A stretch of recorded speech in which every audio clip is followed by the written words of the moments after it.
रामायण काल के ऐसे वीर योद्धा जो प्रभु श्री राम के जैसे पितृभक्ति रखते थे, आज हम आपको उनके बारे में बताएंगे। हेलो गाइस, मैं आप सभी का अपने यूट्यूब चैनल पर स्वागत करती हूँ। मेघनाद, जिसे राजपुत्र मेघनाद या इंद्रजीत के नाम से भी जाना जाता है, लंका के राजा रावण का पुत्र था। अपने पिता की तरह यह भी स्वर्ग विजयी था। इंद्र को परास्त करने के कारण ही ब्रह्मा जी ने इसका नाम इंद्रजीत रखा था। इसका नाम रामायण में इसलिए लिया जाता है क्योंकि इसने राम रावण युद्ध में महत्वपूर्ण भूमिका निभाई थी। इसका नाम उन योद्धाओं में लिया जाता है जो कि ब्रह्मास्त्र नारायण शास्त्र के धारक कहे जाते हैं। इसने अपने गुरु शुक्राचार्य के सानिध्य में रहकर तथा त्रिदेव द्वारा कई अस्त्र शस्त्र एकत्र किए, स्वर्ग में देवताओं को हराकर उनके अस्त्र शस्त्र पर भी अधिकार कर लिया। मेघनाद रावण और मंदोदरी का सबसे ज्येष्ठ पुत्र था। शुक्राचार्य ने उसे युद्ध के सभी रहस्य सिखाए और उसने सभी हथियार और रणनीतियां सीखी और उनमें महारत हासिल की। पारंपरिक युद्ध के अलावा उन्होंने जादू टोने की कला में भी महारत हासिल की, जिसमें उस समय भी बहुत कम लोग महारत हासिल कर पाते थे। और शुक्राचार्य की मदद से उन्होंने भगवान ब्रह्मा, विष्णु और शिव से हथियार हासिल किए, जिसमें यह वरदान भी शामिल था कि वह जब तक निकुंभला में प्रत्यगिरा के लिए बलिदान देने पर हर बार उठने वाले दिव्य रथ से लड़ते रहे, तब तक वे अमर रहे। वह शत्रुओं के बीच अंधकार और अज्ञान फैलाने में भी सक्षम था, जिससे राक्षसों की ताकत बहुत बढ़ गई थी। उसने इंद्र और सभी देवताओं को भी हरा दिया और उन पर सभी पर कब्जा कर लिया।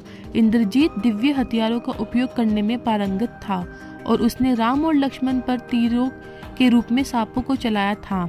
लंका में दूसरे युद्ध में इंद्रजीत अपने रथ और धनुष बाणों में ब्रह्मशिरा अस्त्र की शक्ति का संचार किया और एक दिन में 670 मिलियन वानरों को मार डाला।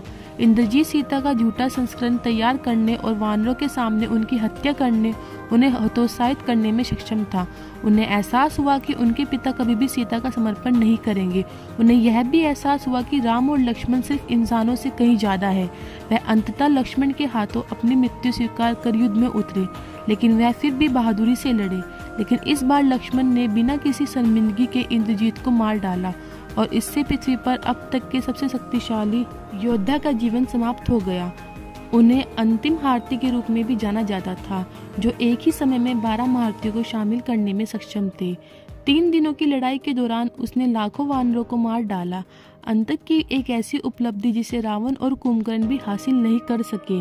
लेकिन अंत में उसे एहसास हुआ कि वह किसके खिलाफ लड़ रहा था और उसने अपने भाग्य के सामने आत्मसमर्पण कर लिया, लेकिन आसानी से हार नहीं मानी। हालांकि रावण और कुंभकर्ण अपने आप में शक्तिशाली थे और उन्हें मिलने वाली सभी मान्यता के पात्र थे, इंद्रजीत को अपेक्षाकृत कम जाना जाता है और यह उचित नहीं है क्योंकि वह पूरे इतिहास में सबसे निपुण योद्धा था।